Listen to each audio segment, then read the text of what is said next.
At dahil nga exam week na ni Liam, nagpresenta nga si Daddy C na siya nga daw ang magre-review kay Liam sa subject na to. Ito nga yung unang exam ni Liam ng first quarter. Kaya naman itong weekend na to ay busy talaga si Liam. Bukod nga dito, tinulungan nga din ni Daddy C si Liam na tapusin ang kanyang mga homework. Kaya lang, sa dami nga ng homework ni Liam at sa dami niyang re-reviewin, ito na nga ang mga sumunod na nangyari.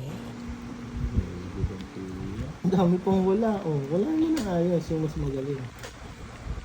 Yung katulad dito? Ano po, ang madami. Dito, sa hiling. Dito sa hiling.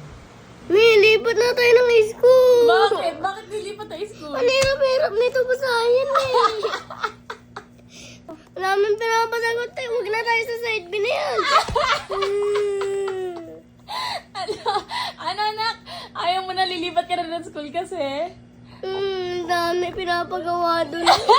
Pagod na ako. Tagal-tagal matapos eh. Aray ko!